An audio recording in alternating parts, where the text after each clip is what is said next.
In this session, we're going to show you how to add a basic quota check to your survey using a quota check page. I'm currently in the Build and Edit tool. I'm going to click on the first button on the bottom left of the question tree, and I'm going to select the third option down, which is quota check.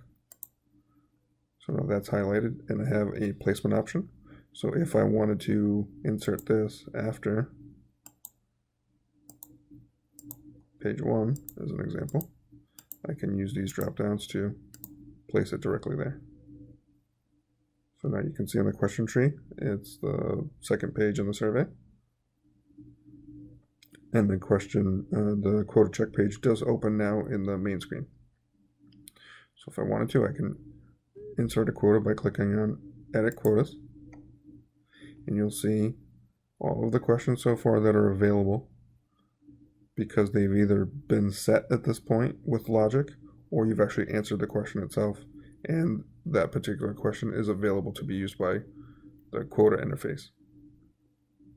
There are also any variables which have been set to this point as well.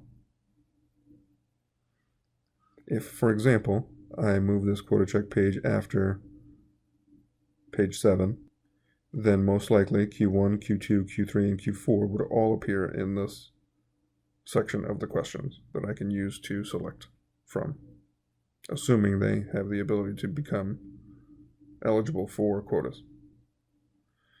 And I say that because the only types of questions that are available to be utilized for that sort of quota check are radio questions, because they're mutually exclusive. Checkbox questions are also available, but numerics are not, because, for example, if you had a numeric input, you could type in any number between, let's say, 0 to 100, if that was the case.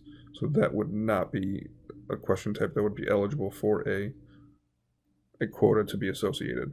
You can, if you needed to, create a custom variable or a hidden question that buckets the groups of this numeric input, for example, age buckets and so forth. You can do that, and we'll show you that in a future session. So numeric inputs are not directly available for quota checks. So in this particular scenario, I have Q1, which is my gender question. So I'm just going to click on Q1, hit save. And now I have my two options for my quotas, male and female. Now the system is based off of limits, so maxes. So if I want 200 total males and maybe 300 total females, I'll just enter in those maxes, and now I'm done. I can also, up at the top, use the label to my advantage as well. So I'll show you the use case right now. So by default, the label says quota check. I can add more text or remove text as I see fit, but I'll leave the quota check, and then I will add the word gender. The reason I like to point this out is because you can have multiple quota check pages throughout your survey. So if you use the label to your advantage, you'll know exactly which one is which, and it also appears on the question tree, so you know exactly what is happening on that particular page. Now, if I go to my survey dashboard in the quota section, I will now have a quota check page that I indicated as gender.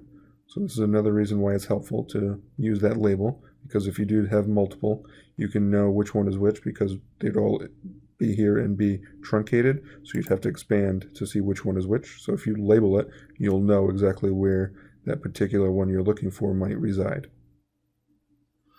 So here is my quota table.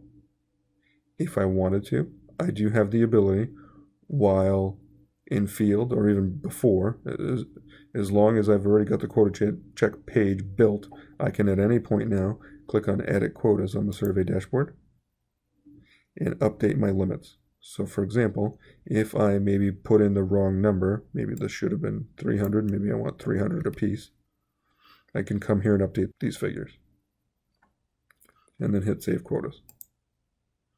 And this saves in real time. So if you're in field and you have to do that, that is not a problem whatsoever. traffic would continue to come in, and those folks would then be able to continue through the survey and make it past this quota check if they were males in this case, because I opened it up. You can also decrease these numbers if you wanted to shut down a specific group. So if I have enough females and I want to stop that, I can go in here, click on Edit Quotas, and decrease this number because I have enough. And I want to focus on my males. I'll just hit Save, and now I'm done. Now if I go back to the Build and Edit tool, I'll show you another use case. So I'm going to add another quota check page, and I will this time add it after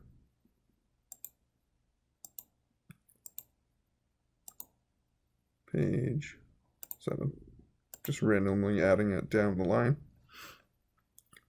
Now if I click on Edit Quotas, I have those additional questions, but I've only got these same variables that exist. So the variables are here that I can utilize to my advantage too. So let's say I wanted to have a matrix. So I want a gender by, let's say Q2. So now just by checking them off, they're now available and are going to be a part of this table that I'm creating. Now you'll see that the word row then appears next to these particular questions. I do have the option to switch them to column as well. So if I switch the gender to column and leave the row for Q2 and hit Save, I've now created a matrix. So now I have the ability to control the overalls for all of these and also the intersections. So here's males who selected Apple. So I can insert, I'm making up these limits, but I can add them here. And now those will be my limits. Again, I can control the overalls as well for both the rows and for the columns. But for now, I'm just using the cells in between. So the intersection of the row and the column, and not accounting for the overall. Now I can appear again in my label if I wanted to. I can do gender by Q2. Go back to the quotas on the survey dashboard. And now you'll see here's the second quota check page with the intersections. And again, same idea. I can click on Edit Quotas and update my limits as I see fit. The key to also understand is that if you leave quota limits in the Build and Edit tool or on the survey dashboard quotas section, and if you leave them blank, then they are not going to be termed. So in essence, this means that there is no quota limit, so you're just really reviewing the counts. If I, for example, added a 0 here instead, that would actually terminate anybody who selected this particular option. So that's a delineation that I like to mention to everybody. If I wanted to, I can also go to the top right of this quota check page and click on the vertical ellipsis to review some options. This will bring up the bulk edit feature. And here you can see it's what looks to be an Excel-based table of my quotas. So if I did, for example, have this already in Excel file, maybe the client sent me this directly and said, here is my quota table with all my limits. I can just copy and paste them directly here in one shot instead of having to go into each individual cell and type them in manually using the UI on the prior screen. So if I hit cancel, I'm just going to leave that as is, but that is an option for you as well. Just like any of these other pages, these quota check options are draggable and droppable, so you can move them wherever you wish.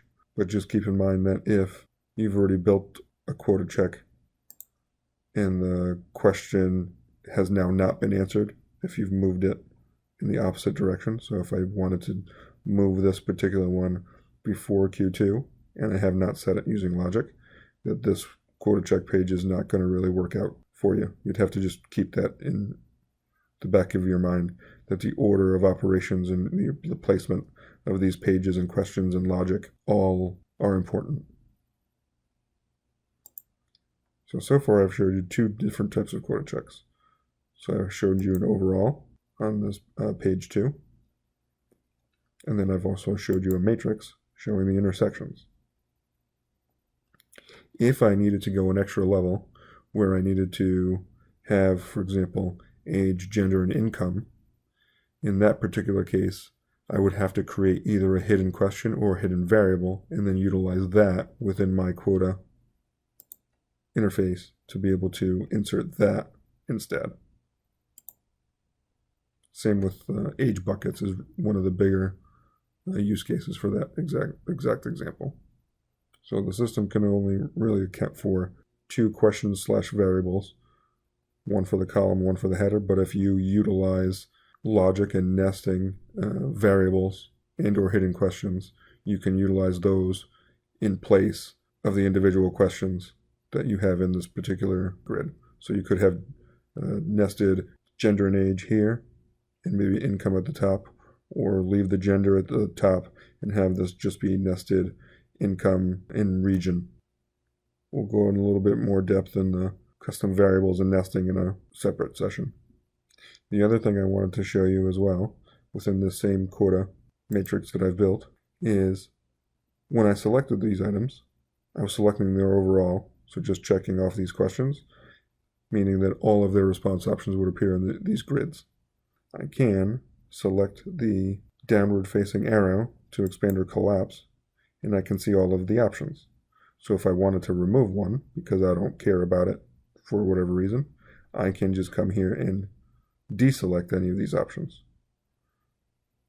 So right now, when you check off the overall Q1, then the options below are both selected by default.